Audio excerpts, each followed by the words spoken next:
Hello guys, and welcome to another Crey tutorial. My name is Guan, and today I will be showing you how to create a deadly spike trap. It's going to end up looking something like this.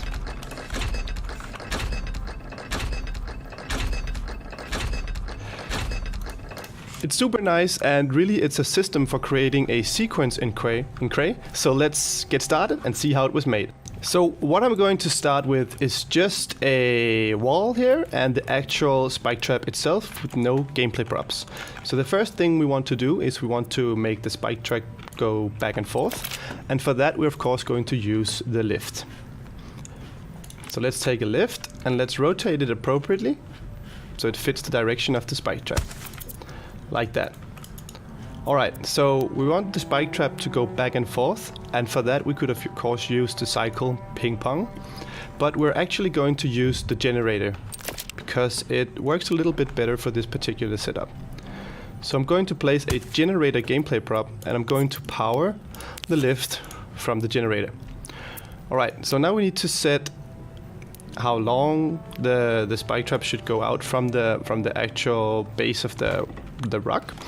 So let's say it's going to go out for 5 and it's going to move at a 0.5 speed. Alright, so how long should it be out and how long should it be in? That is something that is controlled by the generator. So we're going to set the generator to be 4 seconds on and 4 seconds off. Let me just quickly freeze reset and let's target from the lift to the trap. So now it looks something like this: 4 seconds out and then 4 seconds in. So that's pretty nice. The next thing we need is a timer, because eventually we want to create 4 different traps next to each other and we need to delay them. And for that we need the timer. So the first one here we can set to start after 1 second. Now this means that this trap will start after 1 second. And then we can make the next one start after 2 seconds and the next one start after 3 seconds, and as such we can create this kind of sequence. Right, so we're pretty much done with the trap, but we needed to do some damage. So let's place a damage prop in the middle of the trap and let's scale it appropriately. Maybe something like this, and let's just decrease the width a little bit. Alright, so this might be going out a little bit too far. So sometimes it could be difficult to select objects inside of other objects. So we're just going to press H to hide this one. And then we're going to take this one and scale it. We're also going to glue this to the trap, like that. Alright, cool. So the last level of polish we could do is we could do some sound. So let's take a sound effect prop, place it, and let's say that we want a on sound to be mechanical. No, yes, mechanical, here we go. Yes, we're going to turn it down a little bit. And maybe we want to set dynamic pitch on. We can decide that later. Alright, so power from the generator to the audio sound prop. We also want a off effect actually, and it's going to be when the trap goes backwards. So let's use the mechanical deck. That's pretty nice.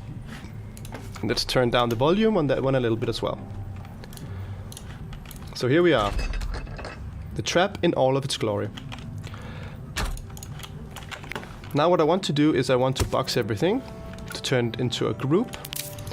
And then let's copy this box 4 times like that. So this is when we want to do the asynchronization, turning it into a sequenced trap. So we're going to go into the different boxes here by opening them first and then going into the timer. Let's set the second trap to 2 seconds, the third trap to 3 seconds, and the fourth trap to 4 seconds. Right, so here we actually have a sequenced trap that you have to wait until you can pass.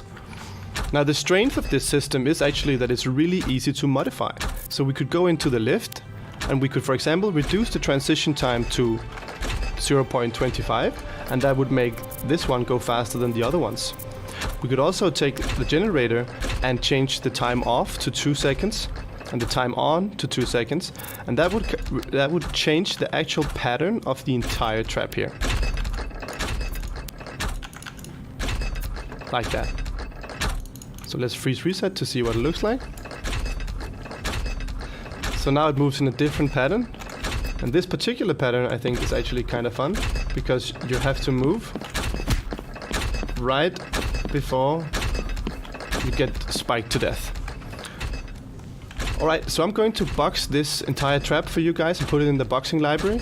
I really hope you enjoyed this video. If you did, give it a like and feel free to subscribe to my channel if you want more content like this. This is all for me in this one, and I'll see you in the next video.